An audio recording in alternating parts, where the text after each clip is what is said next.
여러분 혹시 밤에 잠자리에 누워서 천장만 바라보며 뒤척이신 적 있으신가요? 자녀분들한테 말도 못하고 혼자 끙끙 앓으면서 결국 수면제를 찾게 되시나요? 잠깐, 이거 정말 중요한데요. 제가 20년간 수면 클리닉을 운영하면서 만난 환자분들 중 99%가 불면증 치료법을 완전히 잘못 알고 계셨습니다.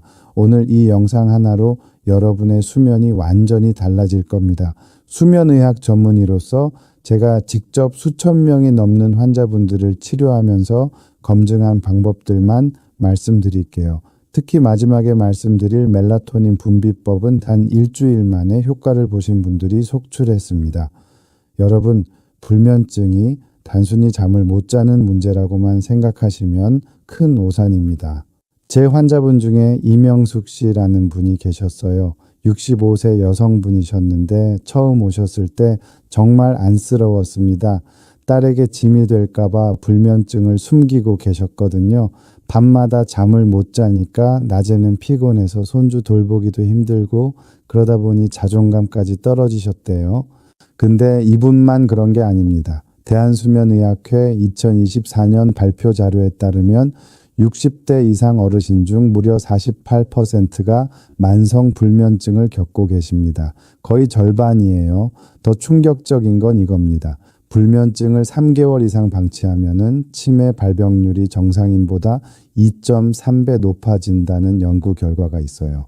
이건 2023년 서울대병원 신경과 김동현 교수팀이 5년간 추적 조사한 결과입니다. 그런데 여기서 다시 한번 말씀드릴게요. 대부분의 어르신들이 불면증을 치료하는 방법을 완전히 잘못 알고 계십니다. 병원 가면 수면제 처방 받는 거 그게 전부라고 생각하시죠? 아닙니다. 세계보건기구 WHO와 미국 수면의학회가 공식적으로 권장하는 불면증 1차 치료법은 약물이 아닙니다.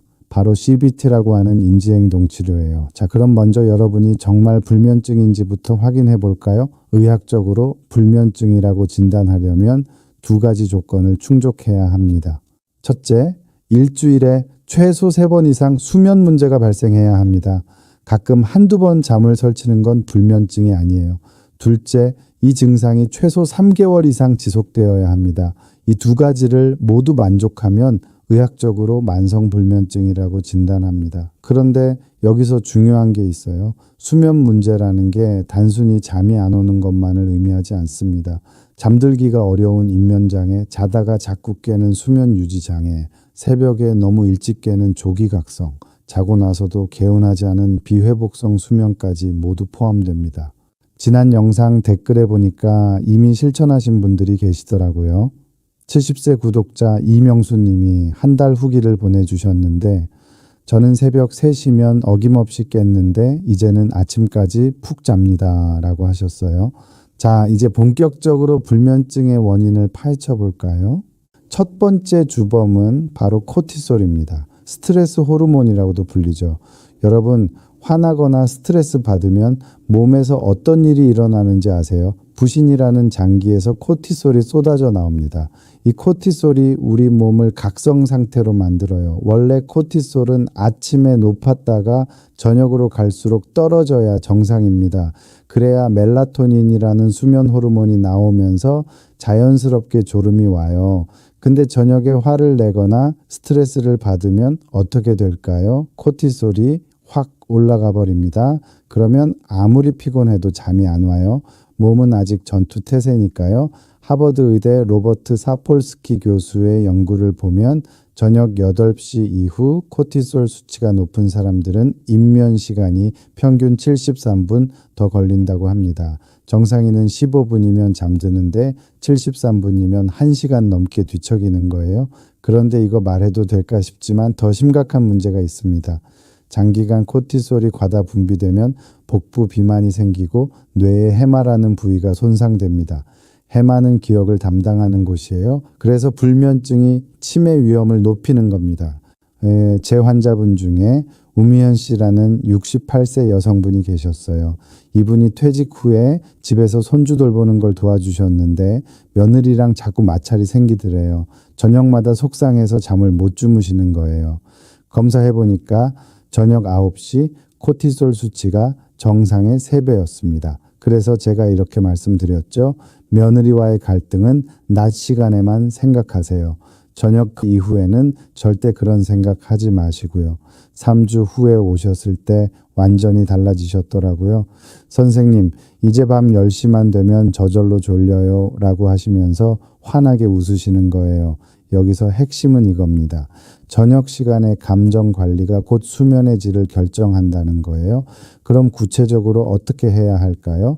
첫째, 저녁 7시 이후에는 가족과의 심각한 대화를 피하세요. 경제 문제, 자녀 문제, 건강 문제 같은 걸 밤에 얘기하면 코티솔이 폭발합니다. 둘째, 저녁 뉴스 보는 습관을 바꾸세요. 뉴스는 대부분 부정적인 내용이잖아요. 그거 보면서 화내고 걱정하면 코티솔 수치 올라갑니다. 차라리 아침에 보세요. 셋째, 복식 호흡을 하세요. 배로 숨 쉬는 거요. 코로 4초 들이마시고 7초 참았다가 8초에 걸쳐 입으로 내쉬는 겁니다. 이걸 478 호흡법이라고 하는데 미국에서 개발한 겁니다. 이거 하면 부교감 신경이 활성화되면서 코티솔이 뚝 떨어져요. 잠깐 이거 정말 중요한데요. 지금 여러분 손을 배에 올려 보세요. 숨 쉴 때 배가 나왔다 들어갔다 하나요? 아니면 가슴만 움직이나요? 가슴만 움직이면 흉식 호흡이에요. 이건 오히려 교감신경을 자극해서 각성 상태를 만듭니다. 자, 이제 두 번째 주범을 말씀드릴게요. 바로 블루라이트입니다. 여러분 혹시 잠자기 전에 침대에 누워서 스마트폰 보시나요? 자녀들이 보내준 카톡 확인하고 유튜브 영상 보고 뉴스 검색하고 그러시죠? 이게 멜라토닌 분비를 방해하는 최대 요인입니다. 멜라토닌은 수면 호르몬이에요. 어두워지면 뇌의 송과선이라는 곳에서 분비되는데 이게 나와야 졸음이 오고 깊은 잠을 잘 수 있어요. 근데 블루라이트가 이 멜라토닌 분비를 완전히 망가뜨립니다. 2023년 하버드 의대 찰스 자이슬러 교수팀의 연구를 보면 자기 전 2시간 동안 스마트폰을 본 사람들은 멜라토닌 분비가 55%나 감소했다고 합니다. 반 이상이 줄어드는 거예요. 블루라이트가 뭐냐면 380에서 420 나노미터 사이의 짧은 파장을 가진 빛입니다. 이 빛이 눈으로 들어오면 뇌가 착각을 해요. 아, 지금 낮이구나 하고요. 그래서 멜라토닌 분비를 중단시킵니다. 컴퓨터, 스마트폰, TV, 형광 등 모두 블루라이트를 많이 내보냅니다. 특히 스마트폰이 최악이에요. 화면이 눈에서 30cm도 안 되는 거리에 있으니까 블루라이트가 직격탄으로 들어오는 거죠. 그럼 어떻게 해야 할까요? 첫째, 저녁 8시 이후에는 스마트폰 사용을 최소화하세요. 꼭 봐야 한다면 블루라이트 필터를 켜세요. 아이폰은 설정에서 나이트 시프트, 안드로이드는 블루라이트 필터 기능이 있습니다. 둘째, 블루라이트 차단 안경을 쓰세요. 요즘 10,000원대에도 괜찮은 제품들이 많아요. 특히 노란색이나 주황색 렌즈가 효과적입니다. 셋째, 그리고 이게 가장 중요한데요. 조명을 바꾸세요. 형광등은 블루라이트가 엄청 많아요. 저녁에는 백열등이나 따뜻한 색의 LED 조명으로 바꾸세요. 색온도로 따지면 켈빈 수치가 2700에서 3000 사이가 좋습니다. 켈빈 수치가 낮을수록 따뜻한 주황빛이에요. 근데 이걸 먹으면 안 되는 사람이 있어요.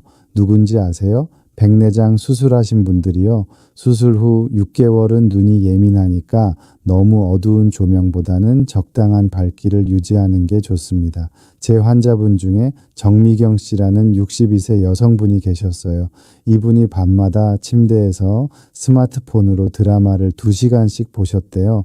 그러다가 자려고 하면 새벽 2시, 3시까지 잠이 안 왔다고 하더라고요. 그래서 제가 이렇게 말씀드렸죠. 이제부터 저녁 9시 이후에는 스마트폰을 거실에 놔두세요. 침실에는 아예 가져가지 마시고요. 대신 종이책 읽으세요. 3주 후에 오셨을 때 깜짝 놀랐어요. 선생님, 이제 밤 11시면 눈이 저절로 감겨요. 아침에 일어나면 머리가 개운해요. 라고 하시면서 표정이 완전히 밝아지셨더라고요. 여기서 한 가지 더 알려드릴 게 있어요. 햇빛도 중요합니다. 낮에 햇빛을 충분히 쬐면 밤에 멜라토닌이 더 잘 나와요. 햇빛을 받으면 세로토닌이라는 행복 호르몬이 만들어지는데 이 세로토닌이 밤이 되면 멜라토닌으로 변환됩니다. 그래서 낮에 최소 30분은 야외에서 보내시는 걸 권해드려요. 산책하시거나 정원 가꾸시거나 손주들이랑 놀아주시면 됩니다. 굳이 운동이 아니어도 돼요. 그냥 밖에 나가서 햇빛 쬐는 게 중요해요. 자, 이제 핵심 치료법인 CBT를 말씀드릴게요. CBT는 Cognitive Behavioral Therapy의 약자로 우리말로는 인지행동치료라고 합니다. 생각을 바꿔서 행동을 개선하는 상담 방식이에요. 세계보건기구 WHO에서 불면증의 1차 치료법으로 권장하는 게 바로 이 CBT입니다. 수면제보다 먼저 시도해야 하는 거예요. 왜 그럴까요? 수면제는 일시적으로 잠을 재우긴 하지만 근본 원인을 해결하지 못해요. 게다가 내성이 생기고 끊으면 금단 증상이 올 수 있습니다. 특히 60대 이상 어르신들은 낙상 위험도 높아져요.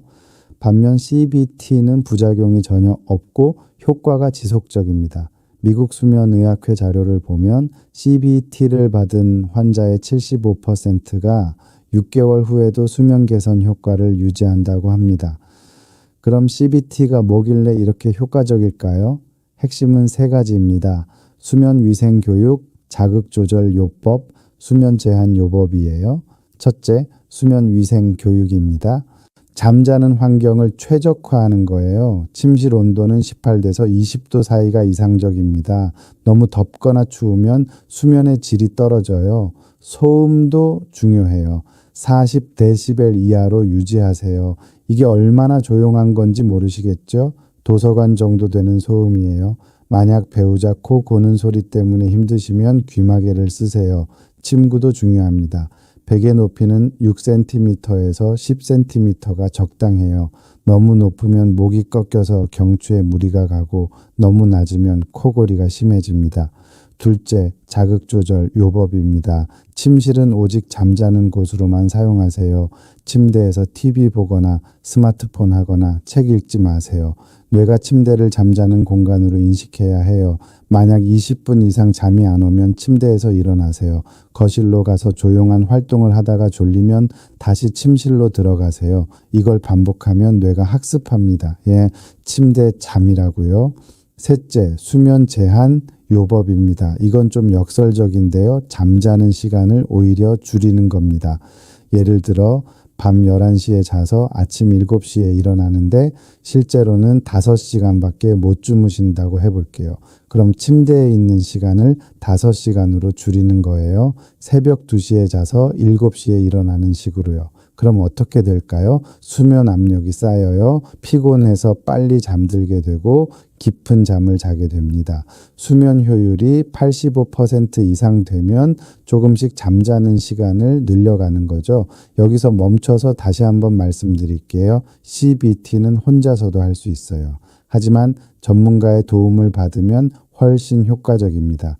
요즘은 온라인으로도 CBT 상담을 받을 수 있어요. 정신건강의학과나 수면 클리닉에서 제공하는데 건강보험도 적용됩니다. 자, 이제 여러분이 오늘 당장 실천할 수 있는 구체적인 방법들을 정리해 드릴게요. 첫째, 저녁 루틴을 만드세요. 매일 같은 시간에 잠자리에 들고 같은 시간에 일어나세요. 주말에도 마찬가지예요. 우리 몸의 생체 시계는 규칙성을 좋아합니다. 저녁 9시부터는 수면 준비 모드로 들어가세요. 조명을 어둡게 하고 따뜻한 물로 샤워하고 가벼운 스트레칭을 하세요. 이런 루틴을 반복하면 뇌가 이제 잘 시간이구나 하고 인식합니다. 둘째, 카페인과 알코올을 조절하세요. 카페인은 오후 2시 이후에는 드시지 마세요. 커피 한 잔의 카페인이 몸에서 완전히 빠지는데 8시간에서 10시간 걸립니다. 오후 3시에 마시면 밤 11시에도 몸에 남아있어요. 술도 조심하세요. 많은 분들이 술 마시면 잘 잔다고 생각하는데 오산입니다. 알코올은 렘 수면을 방해해서 수면의 질을 떨어뜨려요. 자고 나서도 개운하지 않고 오히려 더 피곤합니다. 셋째, 운동하세요. 하지만 시간을 잘 지키셔야 해요. 규칙적인 유산소 운동은 수면에 정말 좋습니다. 하루 30분, 일주일에 5번 정도 걸으시면 됩니다. 서울대병원 재활의학과 박지원 교수팀의 2023년 연구에 따르면 규칙적으로 걷는 60대 어르신들은 수면의 질이 평균 40% 향상됐다고 합니다. 단 저녁 8시 이후에는 격렬한 운동을 피하세요. 운동하면 천이 올라가고 교감신경이 자극되거든요. 오히려 잠이 안 올 수 있어요. 넷째, 잠자기 전 식사를 조절하세요. 저녁은 자기 3시간 전에 드세요. 속이 더부룩하면 잠들기 힘들어요. 특히 기름진 음식, 매운 음식은 피하시고요. 자기 전에 배가 고프시면 바나나나 따뜻한 우유 한 잔 정도는 괜찮아요. 바나나에는 트립토판이라는 아미노산이 들어있는데 이게 멜라토닌 생성을 돕습니다. 다섯째, 낮잠을 조절하세요. 낮잠은 20분 이내로 제한하세요. 30분 이상 자면 깊은 잠에 빠져서 깨기 힘들고 밤 수면을 방해합니다. 오후 3시 이후에는 아예 자지 마세요. 여섯째, 걱정 노트를 쓰세요. 밤에 잠자리에 누우면 온갖 걱정이 머리를 맴도시죠? 그럴 때는 노트에 적으세요. 내일 병원 예약 확인하기, 자녀한테 전화하기 같은 거요. 적고 나면 뇌가 안심합니다. 아, 기록했으니까 잊지 않겠구나 하고요. 일곱째, 명상이나 이완 기법을 배우세요. 점진적 근육 이완법이 특히 효과적입니다.